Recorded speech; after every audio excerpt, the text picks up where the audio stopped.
July in Japan is an incredibly lively and energetic time of year, as traditional summer festivals and spectacular fireworks events begin taking place across the country. At the same time, however, it is also a month characterized by highly variable weather conditions. In recent years, due in part to the effects of global warming, Japan has experienced extreme heat and heavy rainfall at levels that go far beyond what was once considered normal.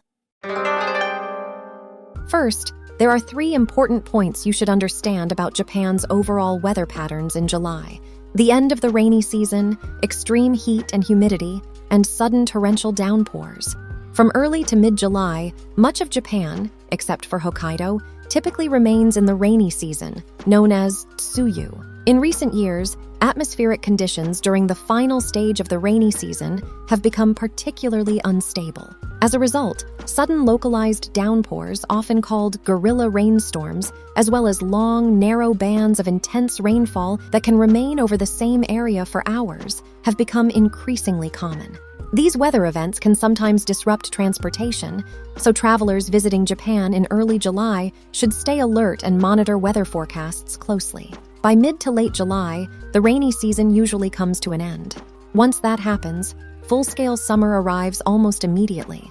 A recent trend has been for temperatures to soar as soon as the rainy season ends, with many areas experiencing consecutive days above 35 degrees Celsius. Japan's summer is also notoriously humid, making it feel much hotter than the actual temperature and causing people to sweat continuously throughout the day. In addition, nighttime temperatures often remain above 25 degrees Celsius, creating what are known as tropical nights. As a result, visitors need to be mindful of heat exhaustion and heat stroke around the clock. Now, let's break Japan down into 6 regions and look at the temperature data and clothing recommendations for each area. Tokyo area, Kanto region. In July, Tokyo's daytime highs are typically around 30 degrees Celsius to 33 degrees Celsius. However, recent data shows that temperatures in late July frequently reach 35 degrees Celsius to 38 degrees Celsius. Due to the urban heat island effect, where concrete surfaces and high-rise buildings trap heat, the perceived temperature can sometimes feel close to 40 degrees Celsius. Nighttime temperatures also remain high, with lows averaging around 24 degrees Celsius, meaning it rarely feels cool even after sunset. Clothing advice. The basic rule is simple: dress as lightly as possible. T-shirts, tank tops, shorts, and lightweight breathable dresses are ideal. For materials, moisture-wicking and quick-drying fabrics such as polyester are highly recommended, along with breathable linen clothing that allows air to circulate easily. One thing to keep in mind, however, is that Japanese department stores, restaurants, and trains are often heavily air-conditioned. The temperature difference between indoors and outdoors can sometimes exceed 10 degrees Celsius. If you expect to spend extended periods indoors, it's a good idea to carry a lightweight cardigan, shirt, or other thin outer layer that you can quickly throw on when needed. Kansai region. July in the Kansai region brings humidity that can feel even more intense than Tokyo's. Kyoto, in particular, is famous for its unique geography. The city is located in a basin surrounded by mountains, which tends to trap both heat and moisture. Because there is often very little wind, the air can feel heavy and stagnant, almost like being inside a giant steam room. Daytime highs frequently reach 36 degrees Celsius to 38 degrees Celsius, making this one of the most physically demanding regions to explore during summer. Clothing advice. Your top priority should be preventing heat from building up around your body. As in Tokyo, lightweight and highly breathable clothing is essential. Since many visitors explore Kyoto's temples and shrines on foot, proper footwear is equally important. Road surfaces and stone pathways can become extremely hot due to reflected sunlight. Sneakers with thick soles and good ventilation, or supportive sports sandals that securely hold your feet, are highly recommended. You'll also sweat heavily throughout the day, so be sure to carry a handkerchief or small towel with you at all times. Hokkaido.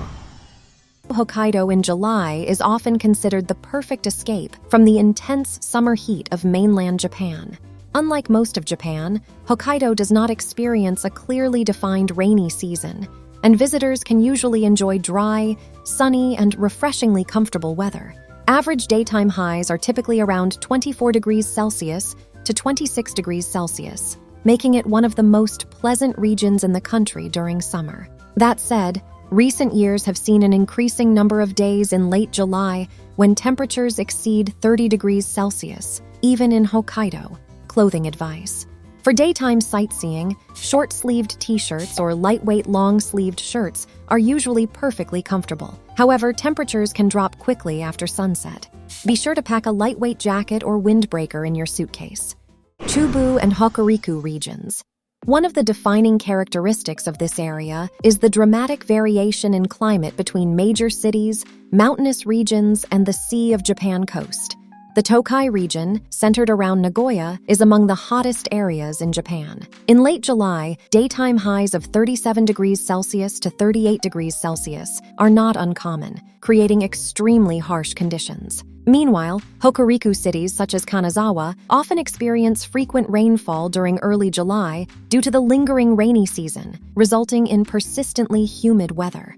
Average temperatures there are generally around 25 degrees Celsius to 27 degrees Celsius, making them somewhat milder than the major metropolitan areas.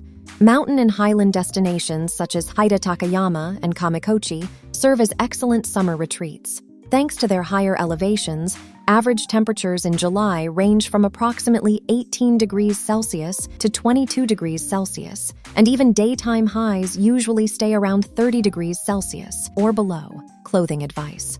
For sightseeing in urban areas such as Nagoya, standard summer clothing similar to what is recommended for Tokyo and Osaka is perfectly suitable. However, if you're visiting mountain regions, a lightweight long-sleeved shirt is highly useful for protecting your skin from strong ultraviolet rays during the day.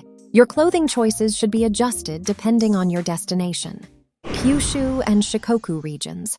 Early July is the period when these regions are most vulnerable to the heavy rainfall that often occurs at the end of the rainy season.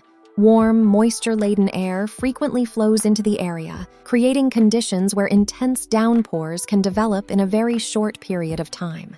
Once the rainy season ends in mid-July, the weather shifts dramatically. The sun becomes intense and relentless. Daytime highs often exceed 33 degrees Celsius to 35 degrees Celsius, and the consistently high humidity means that simply standing outdoors can make you break into a sweat. Clothing advice. The key here is breathability and quick drying performance. Casual clothing made from polyester or nylon blends, similar to athletic wear, is extremely comfortable in these conditions. To prepare for sudden heavy rain, waterproof sneakers or high-performance sandals that can get wet without any issues are strongly recommended. Okinawa. By July, Okinawa's rainy season has already ended completely, and the region enjoys some of the highest rates of sunshine of the entire year. Daytime highs generally range from 32 degrees Celsius to 34 degrees Celsius. Interestingly, the actual air temperature is often slightly lower than that of major mainland cities such as Tokyo or Nagoya.